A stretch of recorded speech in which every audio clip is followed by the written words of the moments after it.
Assalamualaikum warahmatullahi wabarakatuh. A'udzu billahi minasyaitonir rajim. Bismillahirrahmanirrahim. Alhamdulillahi rabbil alamin wassalatu wassalamu ala asyrafil anbiya'i wal mursalin wa ala alihi wa sahbihi ajma'in. Rabbi shrah li sadri wa yassir li amri wahlul 'uqdatam min lisani yafqahu qawli. Raditu billahi rabba wa bil islami dina. Wa bi Muhammadin sallallahu alaihi wasallam nabiyya wa rasulah. Allahumma salli ala Sayyidina Muhammad. Allahumma salli ala Sayyidina Muhammad. Allahumma salli ala Sayyidina Muhammad wa ala alihi wa sahbihi wa barik wa salim. Walhamdulillah Rabbil Alamin. Alhamdulillah.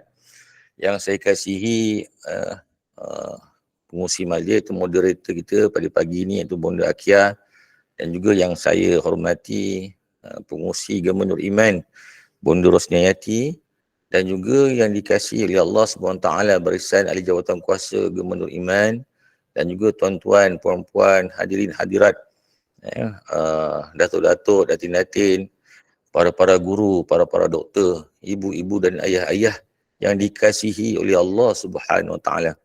Alhamdulillah, syukur kita kepada Allah SWT pada pagi Isnin ni kita dibangkitkan oleh Allah Subhanahu Wa Taala dengan penuh keimanan, dengan penuh ketakwaan kepada Allah Subhanahu Wa Taala. Jadi kita kena merafakkan, menzahirkan kesyukuran kita. Kita bangun kita baca doa, Alhamdulillahillazi ba'da ma amatana wa ilaihin nusyur. Maknanya kita bersyukur kepada Allah Taala yang mana yang membangkitkan kita dalam keadaan kita sihat, dalam keadaan kita ingat kepada Allah Subhanahu Wa Taala. Jadi itu salah satu kurniaan daripada Allah Subhanahu Wa Taala. Yang mana salah satunya adalah kesihatan, kesihatan, masa dan juga kehidupan kita. Maknanya kita penuhkan pagi ni dengan apa? Jadi alhamdulillah selesai kita solat subuh ataupun selesai kita melakukan amalan-amalan yang solehah pada waktu pagi, bangun malam, tahajudnya, terus sambung solat subuh, kemudian sambung mengaji kejap sementara nak tunggu kuliah Agama Nur Iman, berzikir kejap, kemudian kita masuk pula ke dalam kuliah subuh ni, menuntut ilmu, menimba ilmu untuk menambahkan kita punya keimanan dan ketakwaan. Jadi ini adalah salah satu bukti, yang mana bukti kita yang kita ni bersungguh-sungguh berusaha dan berikhtiar untuk menjadi hamba Allah yang mulia di sisinya, dan Allah akan memuliakan kita dengan apa yang kita lakukan, iaitu amalan-amalan yang berterusan, iaitu istiqamah. Mudah-mudahan ibu-ibu, ayah-ayah, tuan-tuan dan puan-puan semua dikurniakan hati yang istiqamah untuk kita beramal dengan amalan yang soleh, untuk kita beramal dengan amalan yang baik. Istiqamah ni paling berat, paling susah ni. Tapi kita cuba dan berusaha sebaik mungkin. Sebaik mungkin kita berusaha. Jadi Allah nak lihat kat situ macam mana kita usaha kita. Kadang-kadang pagi ni ada yang sukar nak bangkit, tetapi dia berusaha juga. Dia kata tak apa, kan? Lawan berat tu sikit. Lawan, insya-Allah Allah akan bagi keringanan. Sebab apa? Ya Allah, aku nak masuk kuliah ni. Ya Allah, aku nak beramal dengan amal yang soleh. Kurniakan kepada Allah kekuatan. Kurniakan kepadaku, ya Allah, kekuatan kepadaku untuk aku melakukan amalan-amalan yang kau cintai, ya Allah. Doa. Kerana apa? Nabi Muhammad SAW mendoakan umatnya. Ya Allah, berkatilah umatku pada waktu pagi. Nabi SAW sayangkan kita. Sehingga Nabi Muhammad SAW mendoakan kesejahteraan kita ni. Kesejahteraan kita ni pada waktu pagi. Supaya kita ni selamat. Supaya kita ni dipelihara oleh Allah SWT. Supaya kita ni dapat apa? Panduan dan bimbingan daripada Allah SWT pada waktu pagi ni. Dimanfaatkan dengan sebaik mungkin. Jadi insyaAllah tajuk tazkirah kita pada pagi ni iaitu Al-Wahan. Al-Wahan, sama-sama kita renungkan apa yang Nabi dah pesankan kepada kita ni. Nabi dah sampaikan benda ni 1400 tahun yang lepas. Jadi perkara ni sedang berlaku dan dah berlaku. Jadi sama-sama kita menghayatinya. A'udzubillahi minasyaitonirrajim. Bismillahirrahmanirrahim. Wadrib lahum masalal hayatid dunya kama'in anzalnahu minas sama' فاختلط به نبات الأرض فأصبح شيما تزروه الرياح وكان الله على كل شيء مقتدرا. Sadaqallahul Azim. Suratul Kahfi ayat yang ke-45. Allah SWT berfirman dengan maksudnya, dan kemukakanlah kepada mereka misal perbandingan. Kehidupan dunia ini samalah seperti air yang kami turunkan dari langit. Lalu bercampur aduklah tanaman di bumi antara satu sama lain. Dan kembang suburlah ia disebabkan air itu. Kemudian menjadilah ia kering hancur ditiup angin. Dan ingatlah, adalah Allah Maha Kuasa atas tiap-tiap sesuatu. Jadi kat sini tuan-tuan, perempuan, ibu-ibu dan ayah-ayah yang dikasihi oleh Allah Subhanahu Wa Taala. Allah SWT memaklumkan kepada kita berkenaan dengan dunia yang zahirnya kelihatan indah dan mempesonakan. Namun hakikatnya dunia ini akan hancur. Dunia ini adalah fana dan dunia ini akan berakhir.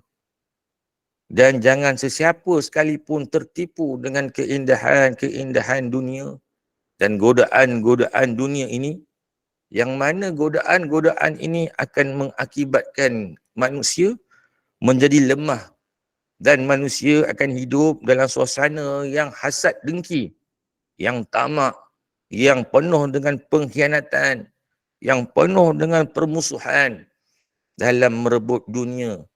Yang mana yang dikatakan dunia ini adalah wang, harta, pangkat, pingat, jawatan, kedudukan, kemasyhuran, nak terkenal, nak nama, nak pangkat, nak menjaga pangkatnya, nak mengejar pangkat, nak mengejar kemewahannya, saling berlumba-lumba dalam merebut keduniaan.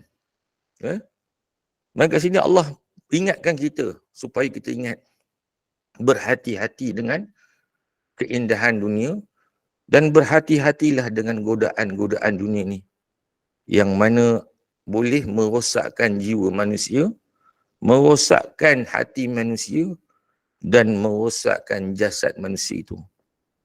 Walaupun Allah SWT dah bagi tahu kat kita, dah maklumkan dalam Quran dan Nabi SAW telah mengingatkan kita, tetapi manusia tetap leka dan lalai dengan godaan-godaan dunia ini. Sehingga lupa manusia ni, lupa perkara-perkara yang baik, lupa perkara-perkara yang buruk. Manusia lupa kepada perkara-perkara yang halal dan haram. Manusia lupa kepada perkara-perkara dosa dan juga pahala. Dan juga manusia lupa kepada perkara-perkara yang mengingatkan kita kepada akhirat. Jadi kat sini kita dapat lihat, manusia hidup dalam keadaan memburu. Manusia hidup dalam keadaan merebut khazanah isi dunia ini. Kita boleh lihat apa yang kita kejari sekarang ni. Apa yang kita nakkan dalam kehidupan kita. Apa yang kita cari sebenarnya. Kita sama-sama kita bermuhasabah pada hari ini, pada pagi ini, untuk kita menjadi hamba Allah yang lebih baik. Lebih baik daripada semalam. Dan lebih baik untuk kemudian harinya. Dan sentiasa bertambah baik. Jadi kat sini, manusia sanggup berperang dan bermusuh kerana merebutkan dunia. Dan manusia sanggup membunuh kerana dunia. Kerana apa? Manusia tidak mempedulikan apa yang berlaku kepada manusia di sekeliling. Kerana apa? Akibat kerana sibuk meratah dunia, sehingga kan tidak dapat membezakan antara musuh dan rakan. Jadi ini boleh berlaku kepada kita, yang mana kita dapat membezakan, sehingga kawan menjadi musuh. Kita boleh lihat apa yang berlaku baru-baru ni di berita. Seorang pengusaha tudung, bagaimana dia boleh menikam rakannya. Dah tua dah tu, masing-masing dah tua. Ditikamnya, langsung hilang belas kasihan. Disebabkan apa? pembahagian harta jualan tudung. Kita dapat lihat bagaimana perkara-perkara ni boleh merosakkan hati kita. Boleh membinasakan. Boleh ke arah yang merosakkan. Yang menjahannamkan, yang membinasakan kita.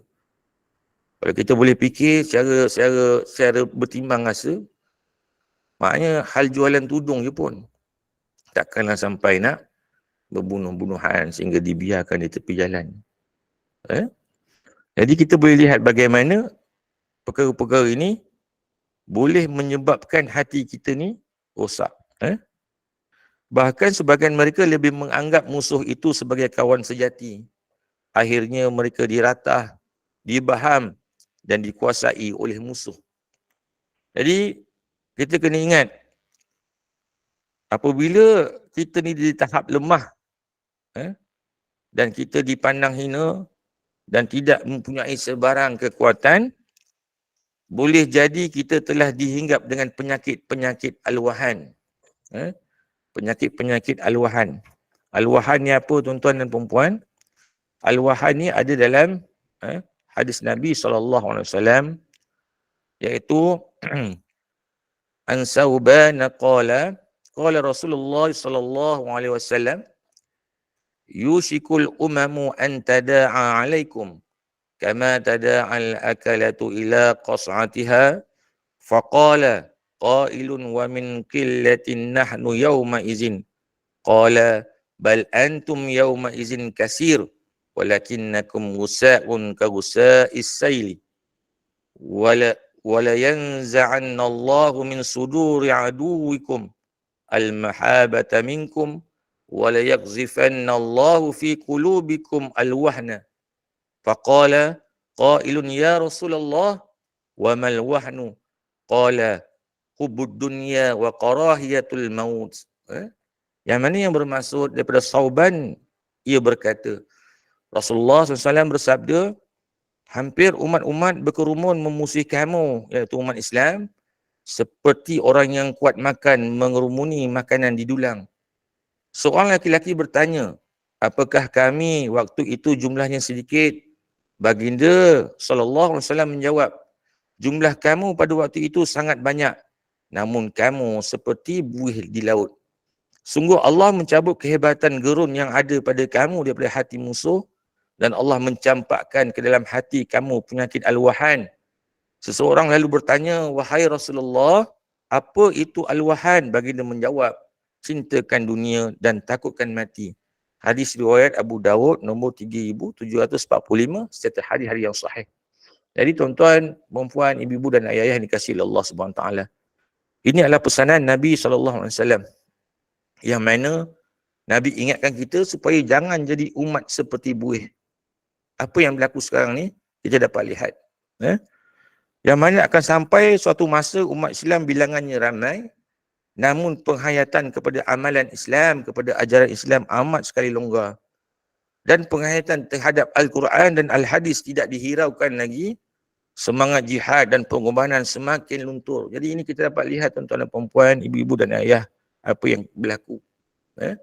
Kita dapat lihat apa yang berlaku pada saudara-saudara kita di Palestin, yang mana mereka ni tidak takutkan mati dan cintakan kematian. Yang tinggalnya sikit je.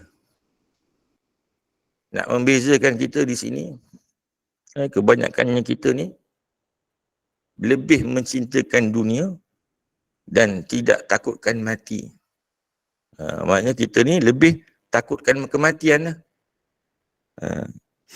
Semangat jihad kita pun semakin kurang.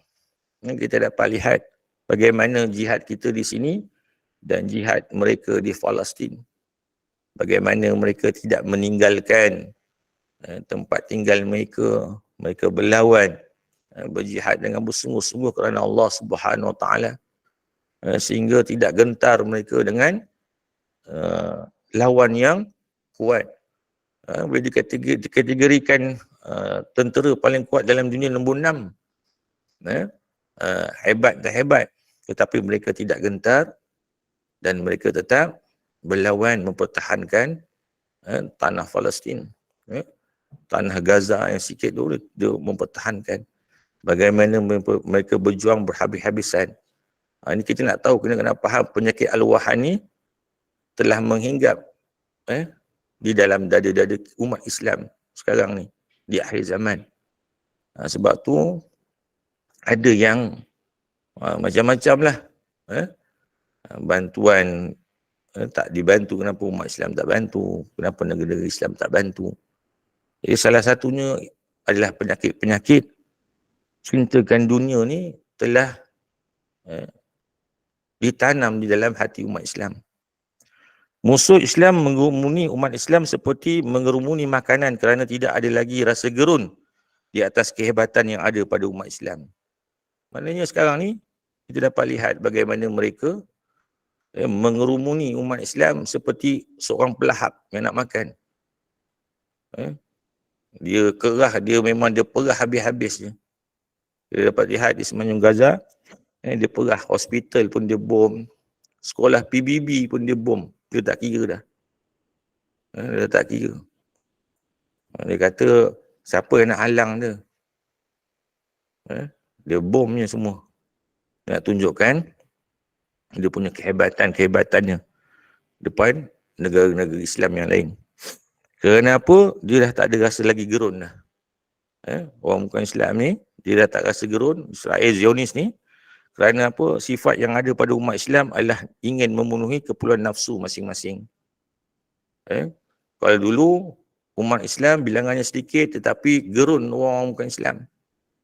Orang kafir yang melawan rasa gerun, takut kepada umat Islam walaupun bilangannya sikit. Kita dapat lihat sejarah peperangan Islam. Kita dapat lihat umat Islam sikit. Daripada perang Badar sehinggalah perang-perang seterusnya. Sehinggalah pemimpin jeneral-jeneral panglima Islam Khalid Al-Walid memimpin berapa ribu tentera melawan tentera daripada Rom.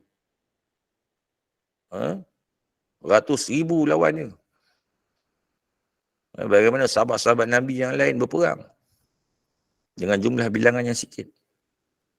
Tetapi ada di kalangan kita umat Islam mempelekehkan pejuang-pejuang di sana. Sian. Tetapi mereka penuh keyakinan. Banyak bukti-buktinya yang Allah membantu mereka. Sehingga kereta kebal yang harganya puluhan juta, kereta kebal paling canggih dalam dunia. Lapisan kenderaan besi dia tu, tebal dia tu memang tak boleh nak bom lah. Tetapi dengan kuasa Allah SWT, hancur berkecai kereta-kereta kebal yang mereka bawa tu lah. Kita dapat lihat. Ini kita tengok keimanan mereka kat sana. Nak membezakan kita dengan kat sini, bagaimana keimanan kita. Kita kena ambil iktibar dengan pengajaran. Yang kita kena pertingkatkan keimanan kita. Bagaimana kita lihat mereka berjuang berhabis-habisan, kanak-kanak. Ada yang diinterview kanak-kanak, kamu tak nak keluar dari sini? Dia kata tak apa. Saya tetap akan berada di sini, dia kata. Untung mereka tuan-tuan dan perempuan. Kerana apa? Kerana mereka semua adalah para-para syuhada. Para-para syuhada. Saya ada tengok video daripada wartawan TV3. Diorang pernah pergi sana jumpa para-para pejuang kat sana. Ada seorang juru kamera TV ni, dia pergi jumpa dengan pejuang ni, dia peluk, dia cium. Dia kata ciuman ni wangi sangatlah, kata. Dia kata ciuman ni, dia kata tak dapat mana-mana perfume pun tak ada dalam dunia ni. Kemudian dia bertanya kepada seorang alim, seorang ulama. Dia kata, wahai Syekh, aku jumpa mereka ni dan aku peluk dan aku cium mereka. Dan bauan wangi mereka ni sangat-sangat wangi. Sehingga tak ada wangi dalam dunia ni yang boleh sama dengan wangi ni. Kemudian Syekh ni pun bagi tahu, itulah wangian para syuhada. Belum mati lagi, tetapi bauan wanginya dah ada. Masya Allah. Itu dia punya tingkatan-tingkatan, kedudukan-kedudukan mereka di sisi Allah Subhanahu Wa Taala. Ada doa ya. ihdinas siratal mustaqim siratal ladzina an'amta alaihim minan nabiyyin wasiddiqin wasyuhada'i wassalihin. Maknanya kita kena lihat kita ni di tangga ke mana, di peringkat yang mana, dan kita kena merebut peluang supaya kita ni nak menjadi insan yang mulia di sisi Allah Subhanahu Wa Taala.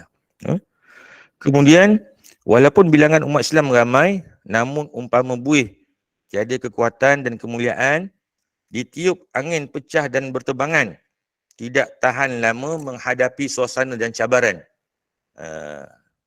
Maknanya kita berbeza.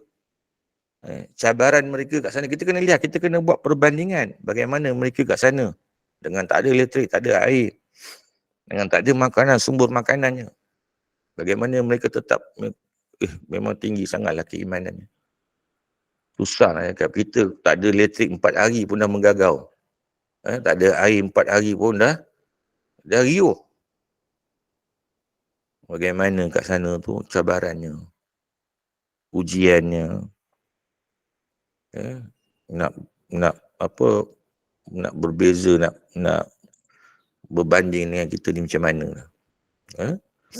Berbeza di zaman Rasulullah SAW dan para sahabat, walaupun bilangan mereka sedikit, namun mereka boleh mengalahkan musuh yang ramai. Dalam surah Al-Baqarah ayat ke-249, A'udzubillahi minasyaitonirrajim. Kam min fi'ati qalilatin ghalabat fi'atun kasirah biiznillah. Fi'atun kasiratan biiznillah wallahu ma'as sabirin. Yang mana Allah SWT berfirman dengan maksudnya, berapa banyak terjadi golongan yang sedikit dapat mengalahkan golongan yang banyak dengan izin Allah SWT. Dan Allah berserta dengan orang yang sabar. Ini janji Allah SWT kepada kita, kepada hamba-Nya, yang mana Allah akan sentiasa bersama mereka yang sabar. Umat Islam lemah kerana telah dicampakkan ke dalam hati mereka sifat al-wahan, iaitu kecintaan kepada dunia dan bencikan kematian. Mereka hanya berlumba-lumba mendapatkan kepentingan keduniaan seolah-olah mereka tidak mati. Maknanya umat Islam sekarang ni lemah. Lemah kerana apa? Kerana telah dicampakkan ke dalam hati mereka sifat al-wahan, iaitu cinta kepada dunia. Penyakit al-wahan ni berpunca daripada kekosongan rohani. Mereka hanya mengutamakan hawa nafsu dengan menumpukan kepentingan dunia dan menggunakan pelbagai cara dan tipu daya sehingga hilang nilai akhlak. Yang wujud hanyalah kecurangan, khianat, fitnah dan dengki terhadap sesama mereka. Ini yang berlaku punca-punca penyakit al-wahan ni kepada rohani, kepada hati kita, kepada jiwa kita. Kemudian nilai kekuatan umat Islam bukanlah dari segi bilangan. Kadang ada yang komen-komennya, kata kenapalah pergi serang, dah tahu tak kuat, dah tahu tak ramai, dah tahu tak ada kekuatan tentera, dah tahu tak ada kekuatan kelengkapan senjata yang canggih. Jadi kita tak boleh nak mempertikaikan, sebab di sana memang tengah bergolak, tengah berperang. Negara yang berperang. Kita kat sini masing-masing tengah mengekalkan keharmonian, mengekalkan kesejahteraan. Jadi kita boleh lihat kat sana, yang penting adalah, lebih penting adalah dari aspek kualiti. Mereka yang menghayati dan beramal dengan ajaran Islam yang sebenar. Kita dapat lihat kat sana bagaimana kekuatan mereka. Mereka beramal dengan amalan Islam, dengan ajaran Islam, dengan sekuat-kuatnya, dengan menghayatinya. Janji Allah SWT kan, diorang diputuskan air.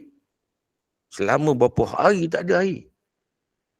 Cedoklah air longkang buat minum. Mandi pun pergi mandi kat laut. Air tak ada. Diorang nak suruh Zionis nak suruh diorang ni keluar daripada tempat mereka. Tapi diorang tetap bersabar tunggu. Dan Masya Allah, Allah menurunkan hujan.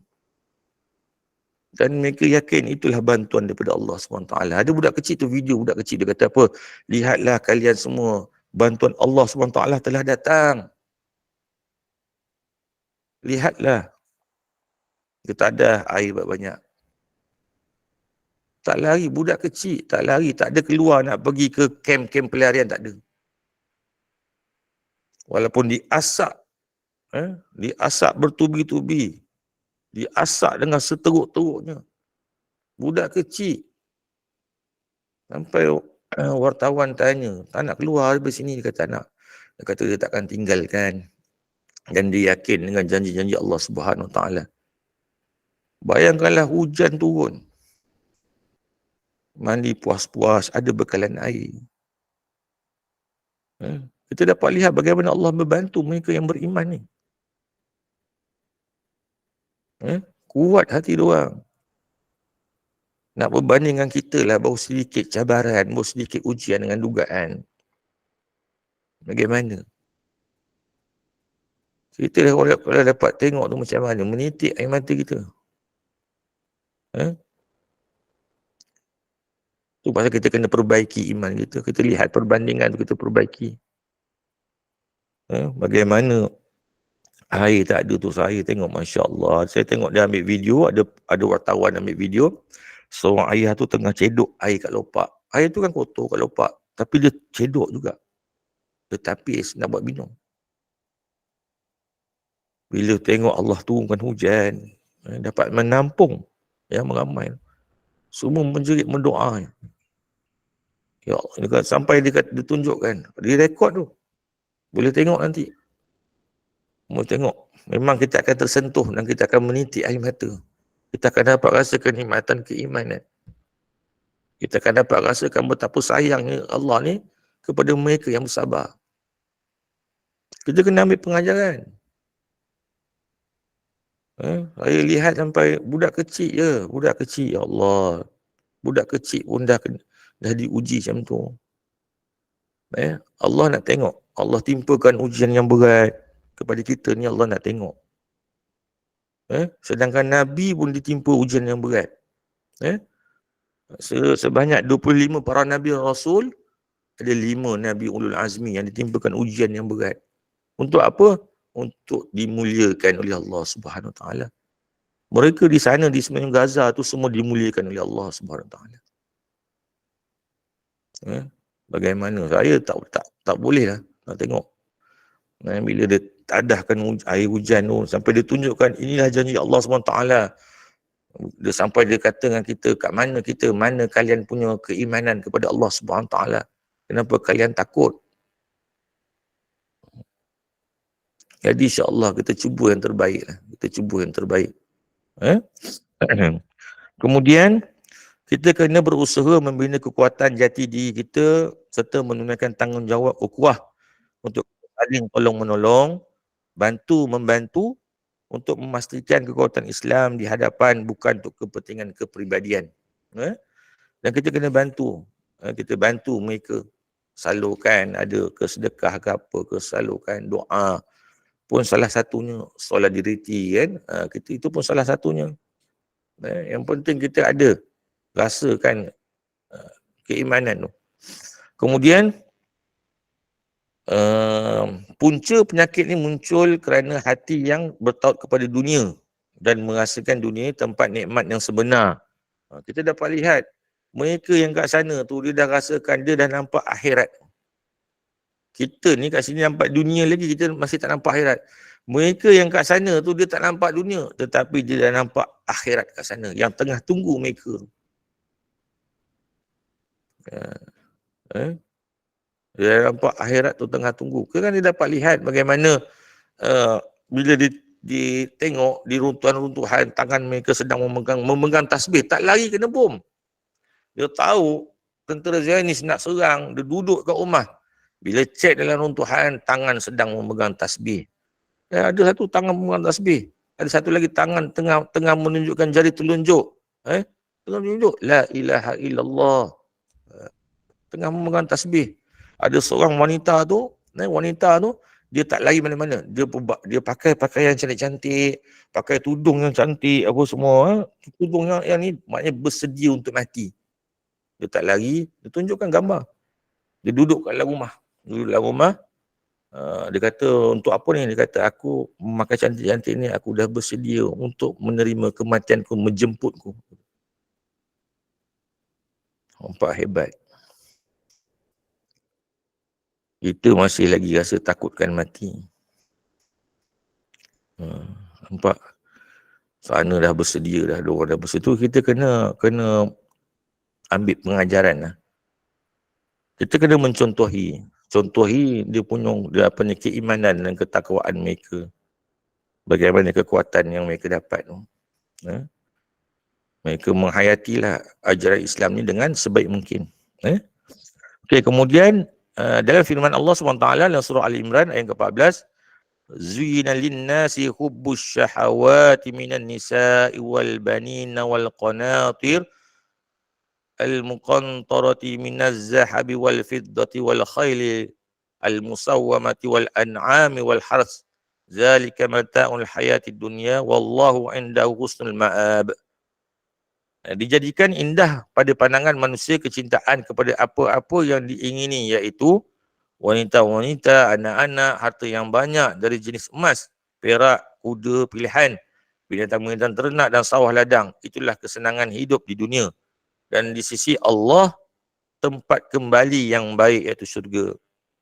Mana kat sini macam-macam kesenangan dunia yang Allah kurniakan, yang dijadikan indah pada pandangan manusia, sehingga mengakibatkan kita ni tergila-gila kepada kenikmatan keduniaan, sehingga kita ni lupa kehidupan yang kekal abadi, iaitu di akhirat kelak. Maknanya kat sini, maknanya kemudian mereka takut untuk kehilangan kenikmatan kerana dah ditimbulkan perasaan al-hawan, al-wahan, namanya kecintaan kepada dunia. Jadi daripada Abu Hurairah radhiyallahu anhu, maknanya aku mendengar Rasulullah SAW bersabda, umatku akan ditimpa penyakit yang pernah menimpa umat terdahulu.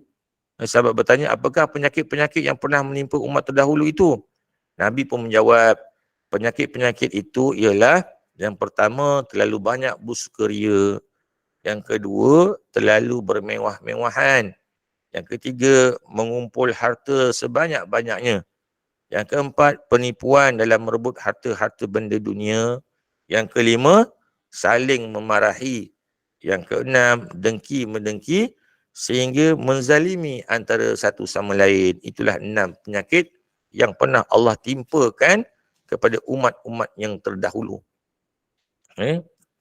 Jadi kat sini, apakah ubat untuk kita ni mengatasi penyakit-penyakit al-wahan ni? Ini punya kesimpulan lah.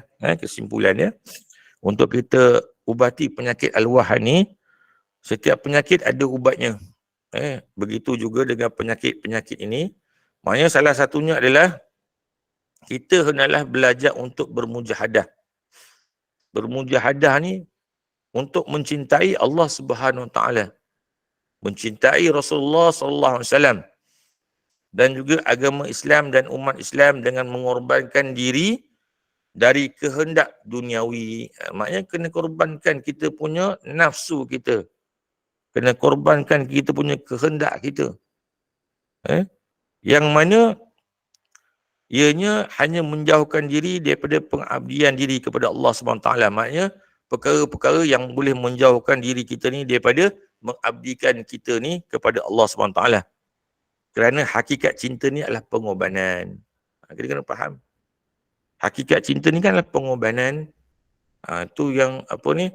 Lautan api sanggup ku renangi. Kan pengorbanan itu.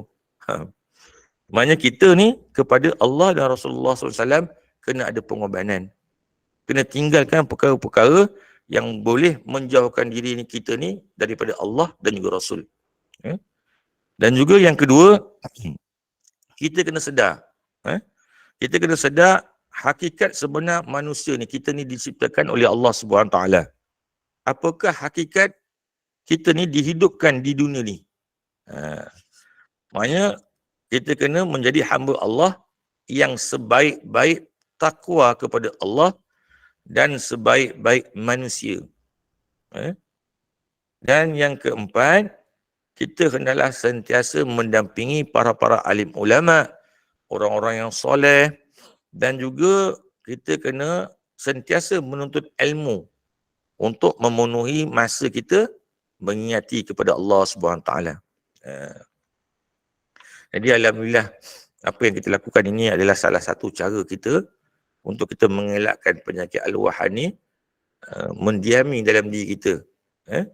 Duduk di dalam diri kita. Jadi alhamdulillah kita ada kuliah-kuliah agama, perkongsian-perkongsian ilmu di dalam Gema Nur Iman. Teruskan dengan istiqamah supaya kita ni tidak menjadi umat Nabi yang seperti buih, umat Islam yang seperti buih. Kita kena ada kekuatan. Kekuatan tu kena ada ilmu, dan juga supaya ini dapat mendekatkan diri kita kepada Allah dan juga Rasulullah sallallahu alaihi wasallam. Jadi insya-Allah alhamdulillah kita ada kuliah lagi pada pukul 8. Jadi saya rasa sekadar tu saja perkongsian kita pada pagi ni. Jadi insya-Allah apa yang saya sampaikan ada kesilapan ataupun ada yang kurang, saya minta maaf banyak. Insya-Allah semoga kita dikurniakan oleh Allah Subhanahu taala hati yang istiqamah untuk kita beramal dengan amal yang soleh, dan juga dikurniakan oleh Allah SWT amalan yang diterima, supaya apa yang kita lakukan dalam kehidupan kita ni sehingga akhir hayat kita ni, amalan-amalan yang kita lakukan yang baik ni, yang soleh dan solehah ni diterima oleh Allah SWT, insya-Allah. Jadi itu saja daripada saya. Saya serahkan kembali kepada Bunda Akiyah, insya-Allah. Alhamdulillah. Kelas kita seterusnya pukul 8.15. Jadi kalau Ustaz ada nak buka peluang pada jemaah tanya soalan, boleh kot Ustaz? Okey, boleh. Boleh? Boleh. Silakan. Jadi kalau jemaah ada yang ingin tanya soalan apa-apa berkaitan dengan apa yang telah disyarahkan Ustaz tadi, silakan.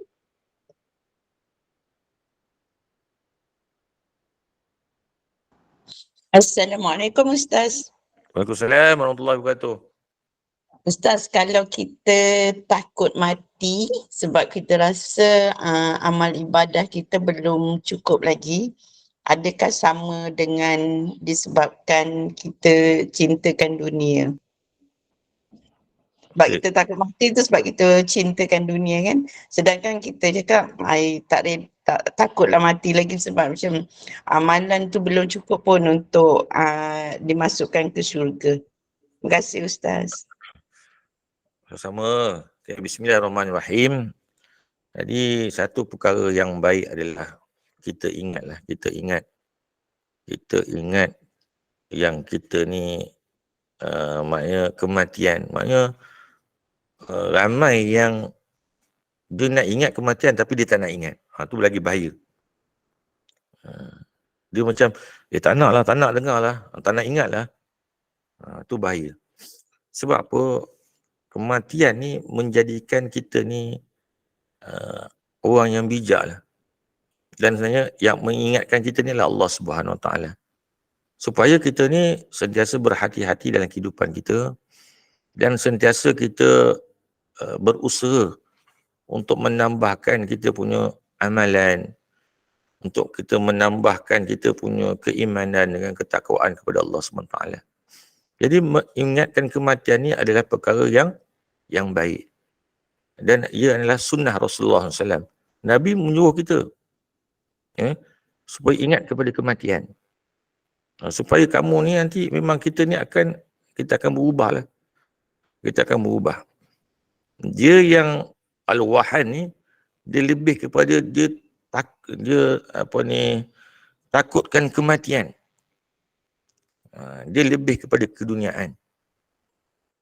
Cerita-cerita berkenaan dengan alam akhirat tak nak dia dengar. Itu bahaya. Jadi kalau kita ingat kepada kematian adalah salah satu tanda-tanda kasih dan sayang Allah Subhanahu Wa Taala kepada kita lah. Mengingatkan kita. Mengingatkan kita supaya kita sentiasa beramal dengan amal yang soleh. InsyaAllah. Ada lagi soalan? Silakan.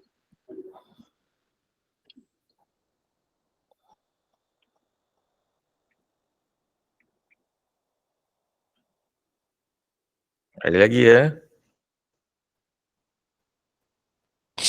Assalamualaikum Ustaz. Assalamualaikum. Ustaz, Ya, ya.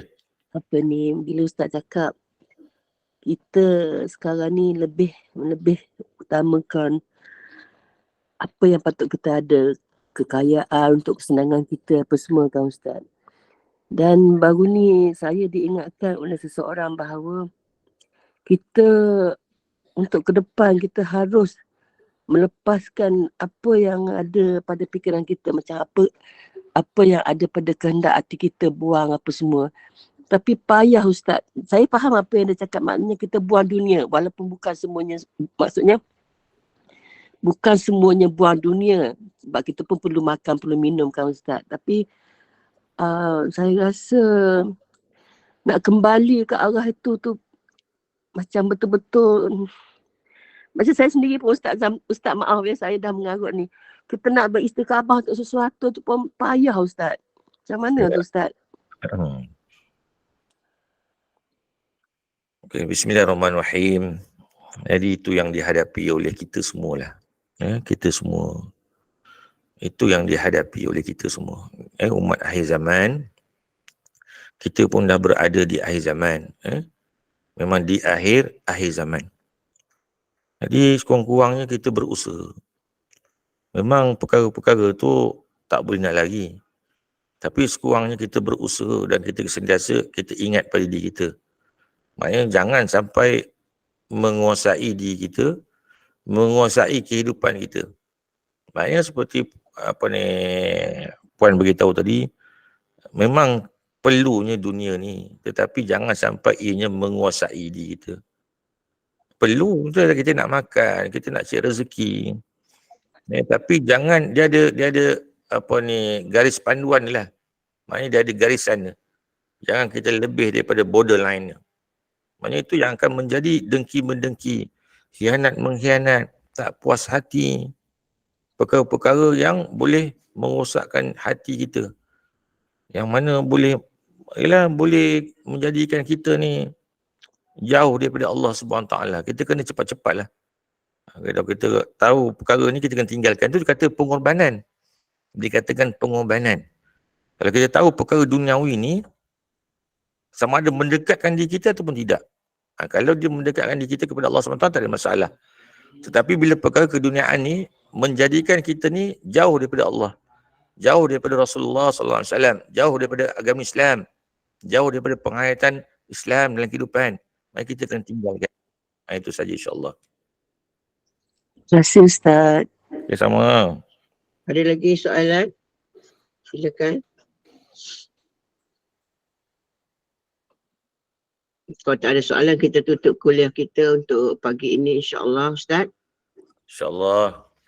Jadi Alhamdulillah, amin, Allahumma ya amin, jazakallah khairan kasiran kepada yang berbahagia Al-Fadil Ustaz Ahmad Syafi'i bin Jahan yang telah bersama kita pagi ini, di mana adik Ammar Husaini juga turut bersama untuk membaca Yasin dan doa sebentar tadi. Jadi mudah-mudahan Allah perkenankan, Allah makbulkan segala doa-doa kita pada pagi ini, terutama kepada yang diuji dengan pelbagai penyakit. InsyaAllah mudah-mudahan Allah berikan syifa yang sempurna. Terima kasih kepada Ustaz juga dengan tazkirah pagi ini yang bertajuk Al-Waham, iaitu kita berhati-hati dengan keindahan, godaan dunia yang boleh merosakkan kita. Jadi Al-Waham maksudnya cinta dunia dan takut pada mati. Jadi kesenangan duniawi dijadikan indah dan akibatnya kita tergila-gila dengan kenikmatan dunia dan kita lupa kehidupan kekal di akhirat. Jadi mudah-mudahan Allah beri kita terus istiqamah untuk menuntut ilmu, bermujahadah dan penuhi masa dengan mengingati Allah Subhanahu wa ta'ala. Terima kasih atas perkongsian ilmu, mudah-mudahan bermanfaat kepada kita semua pada pagi ini.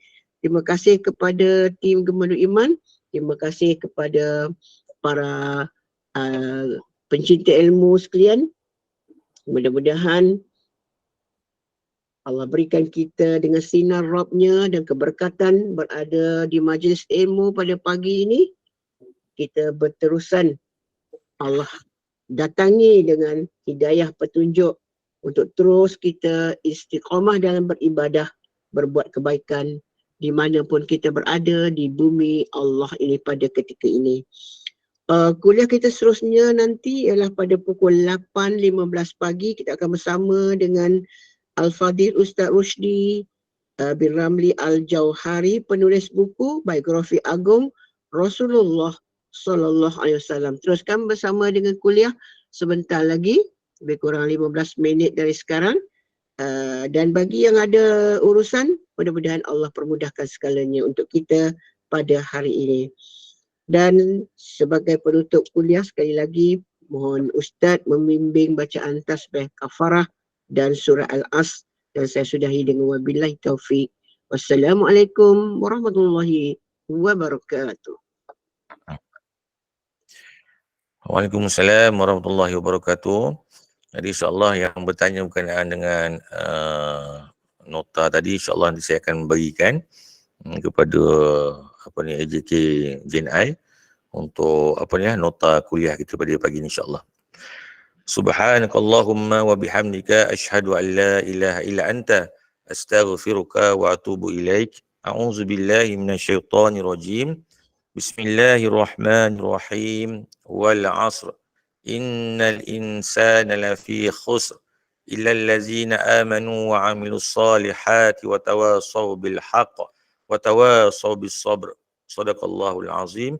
Wabillahi taufiq wal hidayah. Wassalamualaikum warahmatullahi wabarakatuh.